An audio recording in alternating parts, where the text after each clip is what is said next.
Dernier cas de figure, un petit peu plus compliqué celui-ci, les équations différentielles du premier ordre à coefficient constant, mais avec un second membre de la forme cosinus oméga t. Alors on a vu dans les deux vidéos précédentes que y de t, c'est la somme de yh de t, la solution de l'équation homogène associée, et yp de t, une solution particulière. Alors yh de t, on l'a déjà vu plusieurs fois, c'est quelque chose de la forme a exponentielle de moins 3t avec a, une constante réelle. Maintenant, yp, qui est la partie la plus intéressante. Alors yp de t, eh bien, on s'inspire du second membre ici pour déterminer une solution particulière. Alors, quelque chose en cosinus oméga t, on se dit, en fait, je pourrais très bien chercher quelque chose de la forme a cosinus oméga t. Alors malheureusement, c'est un petit peu plus compliqué que ça, puisque si je dérive cosinus oméga t, et on voit bien que je vais dériver yp de t, bien en dérivant cosinus oméga t, je vais trouver quelque chose de la forme sinus oméga t.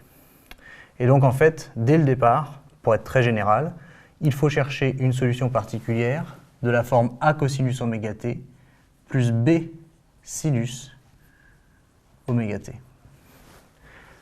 Alors une fois qu'on a ça, en fait, on revient à la résolution classique. C'est un petit peu plus compliqué que dans les autres cas, mais c'est toujours la même méthode. Je vais avoir yp' de t qui est égal à moins a oméga sinus oméga t plus b oméga cosinus oméga t.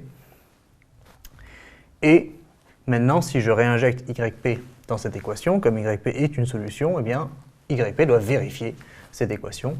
Donc, je dois pouvoir vérifier que moins a oméga sin oméga t plus b oméga cosinus oméga t, ça c'est y', plus 3 fois a cosinus oméga t plus b sinus oméga t est égal à cosinus oméga t.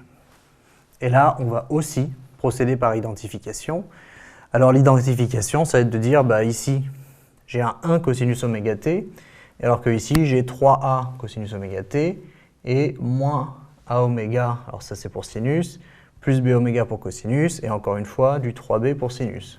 Donc, comme je n'ai qu'une fois cosinus oméga t ici, et implicitement plus 0 fois sinus oméga t, je vais écrire, par identification, que je dois avoir b oméga plus 3a, ça c'est les termes en cosinus oméga t ici, et bien est égal à 1. Pour identifier ça avec le terme de droite. Et maintenant, les termes en sinus, j'en ai deux. J'ai moins a oméga plus 3b, bien cela doit valoir 0, puisqu'ici j'ai plus 0 sinus oméga t. Enfin, c'est tout comme. Et donc, ça va être équivalent à b est égal à a oméga sur 3. Et ici, si je prends b égale a oméga sur 3, ça me fait a oméga 2 sur 3 plus 3a est égal à 1. Ce qui veut dire que j'obtiens, en mettant a en facteur et en divisant, d'ailleurs je peux tout multiplier par 3, ce sera mieux, ça va me donner a facteur de oméga 2 plus 9 égale 3.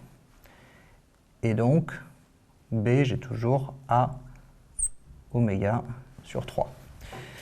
Et donc, pour conclure, vous voyez que c'est un petit peu plus compliqué ici, eh bien j'ai a est égal à 3 sur oméga 2 plus 9, et du coup, b est égal à a oméga sur 3, alors division par 3, ça simplifie celui-ci, et ça va donc me faire oméga sur oméga 2 plus 9. Donc voilà pour a et b.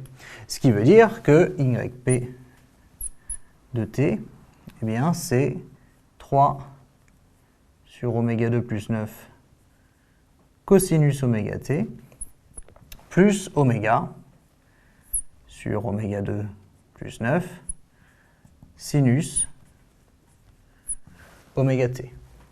Donc conclusion, la solution de l'équation différentielle, eh bien c'est a exponentielle de moins 3t plus 3 sur oméga 2 plus 9 cosinus oméga t plus oméga sur oméga 2 plus 9 sinus oméga t. Et maintenant, et seulement maintenant, j'utilise la condition initiale y0 égale 1 pour déterminer la constante a. Alors y0 égale à 1, ça revient à dire que 1 est égal à a, plus cosinus de 0, ça fait 1, et plus ici, sinus de 0, ça fait 0. Et donc, je me retrouve avec a est égal à oméga 2 plus 9 sur oméga 2 plus 9 moins 3 sur oméga 2 plus 9.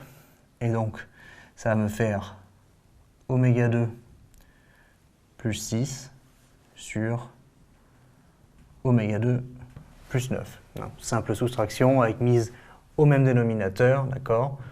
Et j'ai donc déterminé grand A.